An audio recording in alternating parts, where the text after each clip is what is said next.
Professor Beatrice Heuser. Now, I've always been in awe of Beatrice, it has to be said, and I punched the air when she agreed to come and speak. She's the author, most recently, of War, A Genealogy of Western Ideas and Approaches at Oxford University Press from 2022. Typically ambitious, covering 2,500 years of history, and examines the binaries that we use to understand war. But of course, she's been widely admired in academic and policy circles for a long time. Beatrice taught us all how to read Clausewitz, of course. And in my mind, at least, that work alone cemented her place as a leading figure in the study of strategy, the apex of the world of war studies, from which I continue to steal a living. She's taught here in France. She's taught in Britain, of course, in Germany. She's currently professor of international relations at the University of Glasgow, though plying her trade momentarily in Germany. I believe we don't have all day to list the extraordinary achievements or to enumerate all the reasons that I'm delighted that she's here and that I'm able to hand the floor over to you, Beatrice. Thank you so much. And would you be kind enough to give me some water? First of all, can I just say how very, very excited I am about this conference and how very sad I am that Julia and I will not be able to sit through the whole thing, but she definitely deserves my support this afternoon for another very long-term engagement, long-standing engagement that I didn't want to chicken out of. But I would very, very much like the other speakers to introduce themselves to me this evening when I come back. Apparently there is a bottle of wine to be cracked, and then there is a dinner that we all go to at our own expenses, but I'd very much like to join you there. Please come forward, tell me who you are, and ideally also share your papers and PowerPoints, because I would really have liked to learn from you as well, so please do that. I was also very excited about several of the ideas that you floated, and I do think it's a massively important conference, and this room should be packed. And I'll start with the very first point that you made before switching afterwards to French. We all care about war. Well, do we? I think, the very fact that this room is not absolutely packed is something to do with our Western denial of war, because we don't like it. And that's a good thing. It's a good thing we don't like it. But the problem is that we find ourselves in a world where the idea that war is something glorious and something that enhances the reputation and standing of a nation is not dead. Or even of not just a nation, but a religion. So that's the first point that is very important. I'll come back to that in a second. I just a very brief mentioning or taking up of your idea of the question of prediction and why we were not very well served by the theories most commonly used. Well, actually, curiously, I've realized that there are two very common theories of international relations, both of which should have predicted the expansionist wars of Putin. One of them is realism, which is that nasty people do things whenever they can they do. With that idea that power is really important and that you will pay your population's lives in terms of your population's lives as a currency in order to increase your own power. The other one is constructivism, and it is the world as seen through the mentality of Putin, which will bring me to my topic, mentalities, a particular vision of the world that means that that war is glorious and that your own nation's standing in the world is more important than the well-being of your population, the prosperity of your population, or human rights throughout the world, that your special group's standing is more important than the lives and livelihood of the rest of humanity. And a final introductory point on the nature of war, I had to take that up. And this is why I have to say this in English. Just a very brief and naughty comment on my part. There's a whole industry that has grown up around a mistranslation of Clausewitz, which is that Clausewitz supposedly said that the nature of war is always the same, which he didn't say. He actually said the nature of every war is influenced by the politics that is particular to that context. So for him, the nature of war is actually something that is changeable and not eternal, whereas the use of the word character, both in his own time and in fact in French, in English and German, even in current common usage, somebody who has character, a person of character, is not somebody who changes. Character is actually the unchangeable thing. So now, if Clausewitz says that the nature of war changes under the influence of politics, I would add to that something that he didn't explore, but that would well have been fallen under him for his premise, which other people even before him explored, namely the importance of collective mentalities. And that's where I launched myself. And if this happens miraculously, no, it doesn't. Sorry, can I just, sorry, this should be coming open immediately. And it does. Hooray. Donc, je vous parlerai maintenant. Est-ce qu'on voit? Ah, parfait. Yeah. De la guerre et de ce livre que j'ai fait sur la généalogie des idées et des pratiques occidentales de la guerre. Et je voudrais vous parler un petit moment de cette peinture que je trouve très importante, qui m'a énormément frappée quand je l'ai vue la première fois à Moscou. Et je pense que c'était peut-être en 2015, ou même, voire même 2014, en automne. Et c'est dans la Tretyakovskaya, la galerie.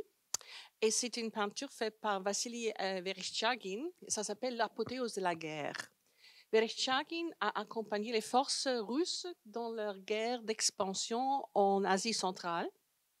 Et il a peint beaucoup de choses très, très jolies. Ce sont des chameaux, des déserts, des populations de là-bas, très, très jolies.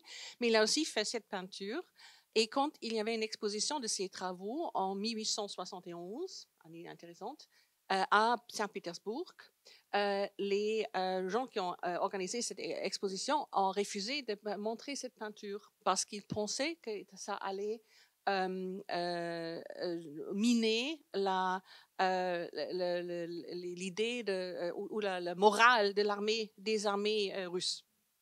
Donc, c'est très intéressant que même à l'époque, on voit donc deux tendances. On voit une tendance d'être critique de la guerre, parce que l'apothéose de la guerre, cette peinture, Vereshchagin l'a dédiée à tous les tyrans du passé, du présent et de l'avenir. Donc, dédié en fait à Poutine, on dirait. Et à la fois, il y avait ceux qui trouvaient que c'était pas réconciliable avec une idée glorieuse de la Russie et d'expansion et tout ça. Ce qui montre d'ailleurs, petite note, que la Russie fait pleinement partie de l'Europe entière.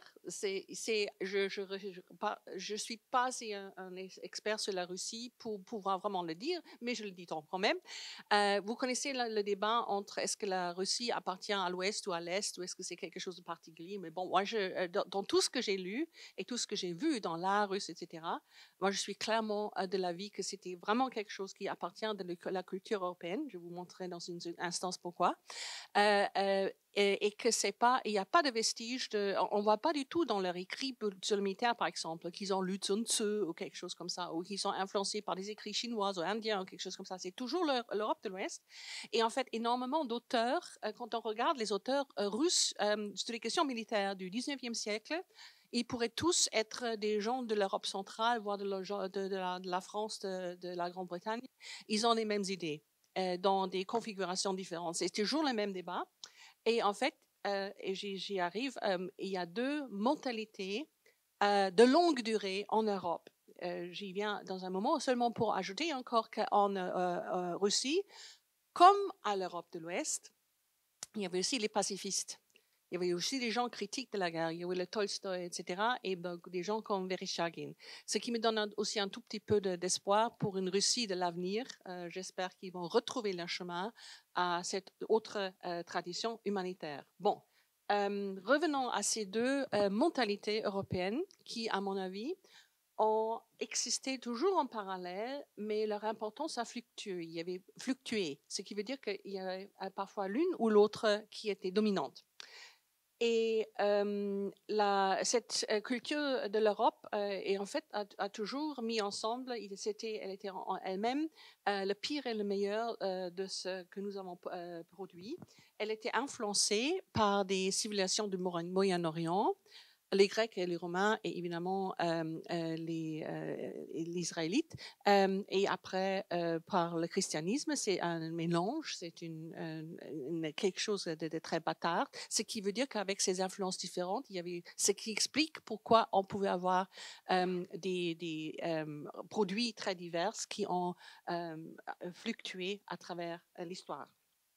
Donc, Il y avait d'un côté une tradition de mentalité brutale et intolérante qui approuvait de l'esclavage, qui était là depuis l'Antiquité, même entre chrétiens jusqu'à la fin du XIIe siècle, voire même dans certaines régions jusqu'à la fin du Moyen Âge. Il y avait une brutalité extrême vis-à-vis des conquis, vis-à-vis de ses propres soldats, penser à la tradition de la décimation, où s'il y avait des soldats rebelles, on tuait chaque 10e simplement pour démoraliser le reste ou pour assurer l'obéissance des restes. Les sièges, les saccages étaient d'une brutalité extrême. Et on trouvait que la guerre était un moyen légitime pour tout État souverain pour poursuivre ses intérêts jusqu'à la fin du 19e siècle. J'y reviendrai dans un moment parce que c'était encore ce que l'Autriche, l'Allemagne, etc. pensaient au début de la Première Guerre mondiale parce que c'était la tradition, c'était ce qui était prévalent dans le droit international du 10e siècle. Et les massacres et les génocides sont quelque chose qui sont tout à fait font partie de cette tradition européenne et qui a aussi culminé dans les bombardements aériens de la Deuxième Guerre mondiale. À la fois, il y avait en parallèle une tradition humanitaire qui elle-même remontait à l'Antiquité aussi, avec Cicéron qui observait qu'il ne fallait pas traiter même un ennemi trop mal. On avait des engagements, des règles, des limitations, même dans son comportement vis-à-vis d'un ennemi. Il ne fallait pas pratiquer de la cruauté vis-à-vis des innocents, ceux qui ne nuisaient pas. Donc, si c'était des civils qui ne nuisaient pas, qui ne combattaient pas, il ne fallait pas les maltraiter. Il y avait très, très lentement, il faut l'avouer, mais il y avait quand même l'impact du christianisme où l'Église catholique a cherché au minimum depuis le Xe siècle d'établir une règle qui était qu'il ne fallait pas tuer des paysans, les dépouiller, etc. Qui s'est aussi montré dans des ordonnances de guerre. Et dans le Jus in bello coutumier, Julien sait infiniment plus sur ça que moi, donc je gratte sur la surface là, et qui a mené finalement au droit humanitaire international et au pacte Briand-Kellogg qui a finalement décidé en 1928 que plein d'États l'ont signé, que les États ne devraient pas utiliser la guerre comme un outil de leur politique étrangère. Et dans tout ça, je veux faire aussi un plaidoyer pour le droit international. Je trouve que c'est absolument scandaleux que la grande majorité des cours, des programmes de master, voire même licence, dans les pays que je connais, mais surtout dans les pays anglo-saxons, enseignent les relations internationales quand ça concerne les relations internationales, sans avoir un module sur le droit humanitaire, le droit international. Ce que je trouve particulièrement choquant parce que ça veut dire qu'on joue tout le temps avec des théories, mais on ne voit pas là, on n'essaie pas de comprendre ce qui, à mon avis, est vraiment pour nous un cadre particulièrement important pour essayer de limiter la guerre dans l'avenir. Voilà. J'ai essayé de me battre pour ça dans les cours de relations internationales qui étaient établis juste quand je suis arrivée à l'université de Glasgow. On m'a platement ignoré et bref, je m'excite. Voilà. Je voulais vous parler très très brièvement de quelques débats sur lesquels mon livre touche, sur l'évolution de la guerre, des tournants dans cette évolution, surtout l'évolution de la pensée sur la guerre, des questions sur les causes, est-ce qu'ils sont des causes justes, injustes, quels sont les buts de guerre, qui doit être des combattants, qui sont les ennemis, justement la question des innocents, quelles sont les limitations et quelle est en fait la pratique de tout ça. Et je veux seulement vous parler d'un petit aspect, c'est justement la question des civils. Et là, ce qui est intéressant, c'est que ça a beaucoup changé à travers l'histoire, avec ces deux traditions de mentalité, celle qui dit que en fait les civils c'est sans importance et qu'ils sont moins importants que la gloire de la dynastie, du roi, de la nation, de la religion, de Allah, quelqu'un comme ça, Dieu, et sa tradition qui pense que c'est vraiment la guerre devrait être autour de la protection des civils.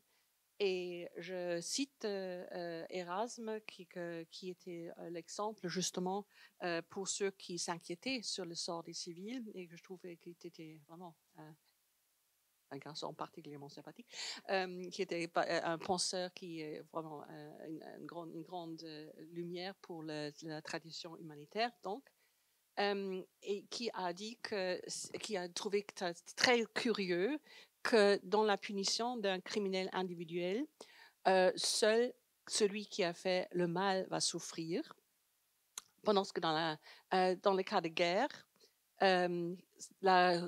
c'est une punition collective. Et je dis ce qu'il a dit. La plus grande partie de la souffrance retombe sur ceux qui méritent le moins de souffrir, c'est-à-dire sur les paysans, les vieillards, les épouses, les orphelins et les jeunes filles. Si quelqu'un s'écrie qu'il est injuste de ne pas punir un pécheur, je réponds qu'il est bien plus injuste d'infliger un désastre absolu à des milliers d'innocents qui ne l'ont pas mérité. Donc voilà une voie qui est l'essence de notre tradition humanitaire, mais je répète, il y avait les deux, l'une à côté de l'autre, dans la tradition européenne. L'humanitaire étant normalement défendu par l'Église chrétienne, catholique, et les ordonnances de guerre, et une brutale qui voyait les civils comme des propriétés, des esclaves, des choses, des marchandises, des choses qui étaient dispensables, voire comme l'essence de l'ennemi, incarnant l'ennemi. Et je touche vraiment très, très brièvement sur une petite recherche que j'ai faite. Vous lisez très, très souvent que c'était seulement le Code Liber aux États-Unis qui a commencé d'avoir des règles sur les limitations de guerre. Ce qui, en fait, c'était un code qui était adopté par un côté dans la guerre civile, la guerre de sécession américaine. Mais en fait, ce genre de ordonnance auto-limitant existait déjà depuis 1000 ans avant. Et je trouvais ça très marrant que j'ai pu prouver qu'il y avait cette tradition pendant 1000 ans de se limiter dans ce sens.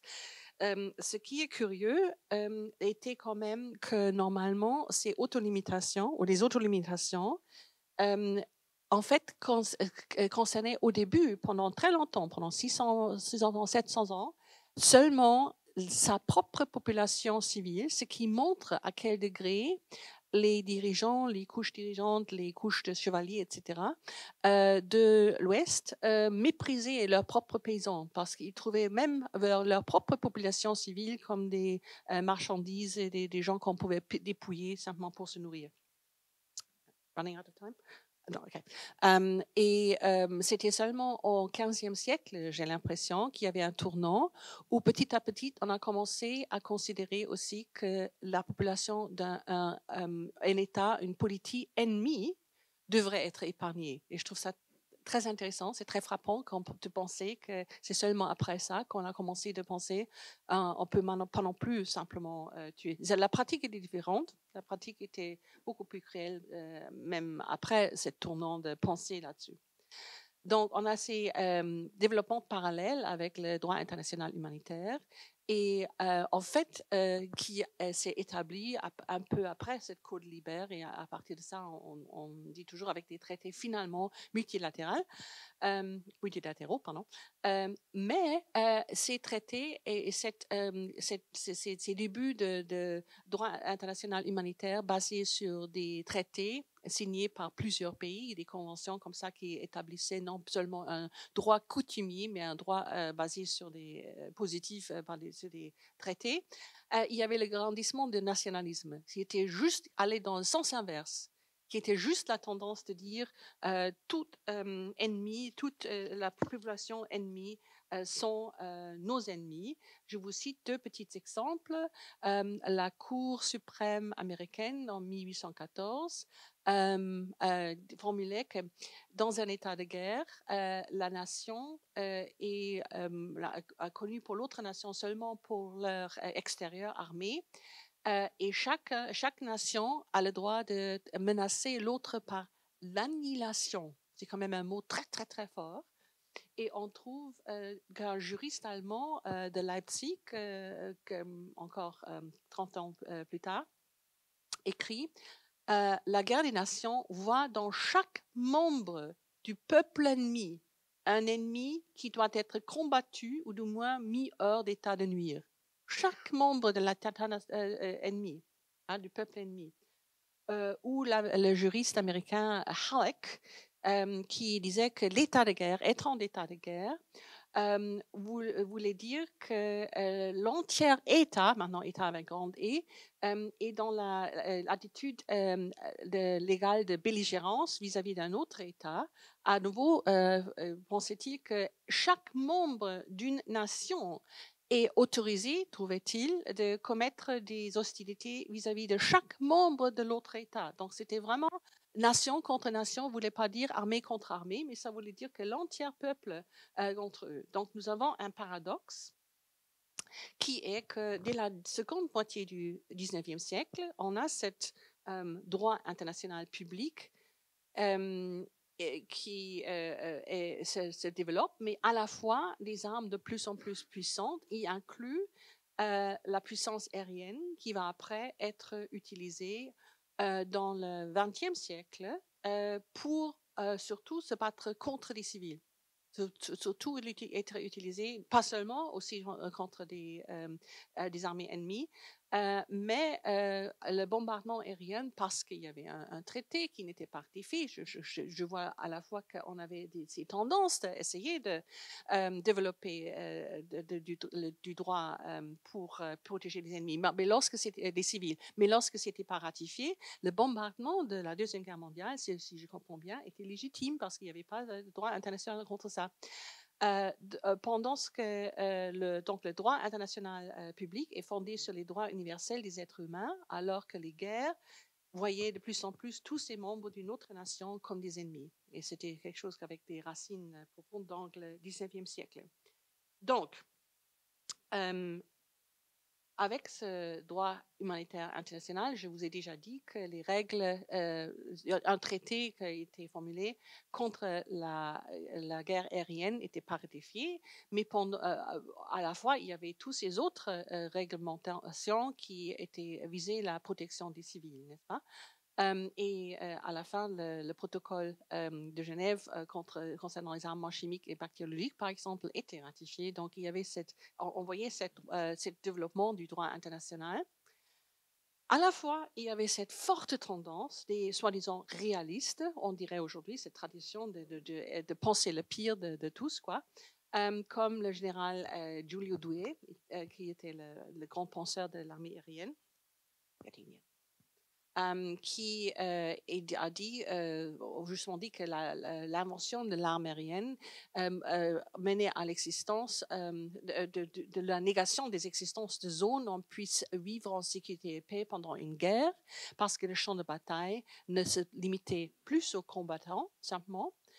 Au contraire, le champ de bataille sera limité par les seules frontières des nations en guerre et leurs citoyens seront tous des combattants puisqu'ils seront tous exposés aux attaques aériennes de l'ennemi.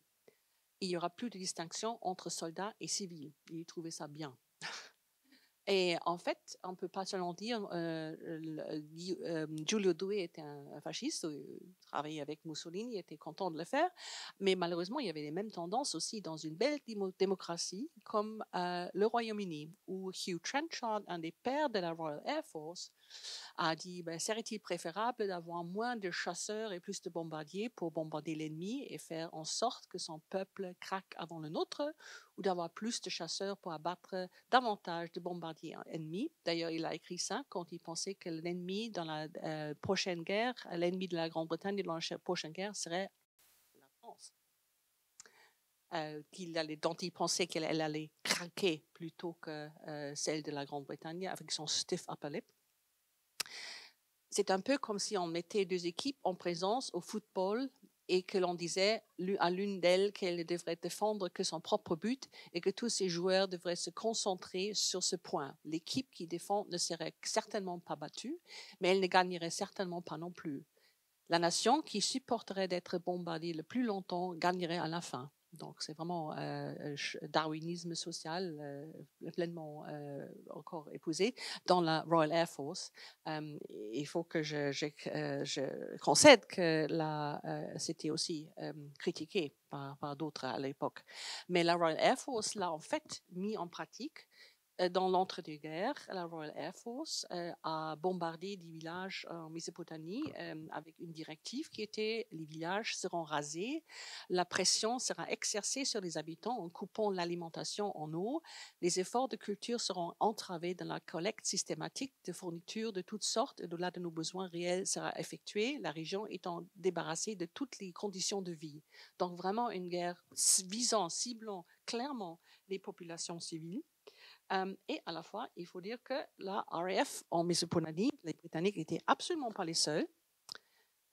C'était les Français et les Espagnols qui ont aussi bombardé des villages des insurgés pendant la guerre du Rif au Maroc. L'armée de l'air espagnole, sous contrôle du général Franco, a bombardé les forces gouvernementales pendant la guerre civile espagnole et, comme vous savez, après, avec l'aide de l'Allemagne et l'Italie, avec le célèbre bombardement de Guernica. Et à nouveau, il faut dire, il y avait les deux traditions, les deux mentalités, parce que les forces aériennes étaient critiquées dans chacun de ces pays-là par les armées de terre qui ont dit que c'était inacceptable parce qu'on ne pouvait pas faire ça qu'aux civils. En fait, c'était un résultat contre-productif. Il y a une super petite citation que un collègue m'a passée. Il y avait donc les citations des Français, l'armée de terre surtout française, qui a protesté contre ça. Et aussi des citations qu'on peut trouver dans les archives du Royaume-Uni, où on a dit que c'était contraire au but de la soumission d'un pays, à l'acceptation de nouvel ordre. C'était contraire à ce qu'on voulait achever avec une occupation de ces pays. Et il y a des citations comme ça. Pourtant, la Deuxième Guerre mondiale était le summum, le climax de ce bombardement de civils. Mais dans le droit, dans l'autre tradition, dans la tradition alternative, c'était après les protocoles supplémentaires, à nouveau j'espère que j'ai bien fait mon travail là, des conventions de Genève en 1977 qui ont finalement vraiment barré le bombardement de villes de l'air des possibilités ou des moyens légitimes de faire la guerre. Donc c'est clair comme ça que ce que Poutine fait est hors la loi pour ce point de vue-là. Et on peut montrer peut-être une dernière citation, comment ça a lentement affecté, je pense que c'était vraiment ces conventions de Genève et les pensées autour de ces conventions qui étaient un tournant après dans la pensée en Europe de l'Ouest, dans cette tradition humanitaire, parce que à partir de ça, il y avait aussi les changements dans la doctrine nucléaire de l'OTAN et l'application ou la posture nucléaire de l'Amérique. Mais on voit par exemple dans le contexte de la guerre du Golfe de 1990-91, un penseur américain qui était très important pour après l'implémentation de la stratégie, parce qu'il était au sein du militaire, il a influencé la stratégie. Où il a dit « Le contrôle de la structure de commandement adverse, civile et militaire, doit être le but ultime de toutes les opérations militaires. » Donc, le contrôle de leur structure de commandement, au niveau stratégique et opératif, il convient pour inciter l'ennemi à faire des concessions souhaitées, d'identifier et d'attaquer les composantes de l'État ennemi et de sa structure militaire qui sont les plus importantes quant à son aptitude et son désir de mener la guerre. Donc, vraiment, pas les civils, mais les structures de commandement, l'État, les structures de l'État. Et donc, l'anti-guerre du Golfe était construite par l'Ouest autour de cette idée de paralyser l'État et ne pas toucher aux civils si on pouvait l'éviter. Ça ne nie pas qu'il y avait des bavures, mais pourtant, c'était un changement là. Et ça, c'est toujours maintenant, j'espère, l'idée prédominante dans l'Ouest, dans les pays de l'OTAN. Et ça serait très désirable que les Russes redécouvraient cette tradition humanitaire. Merci beaucoup.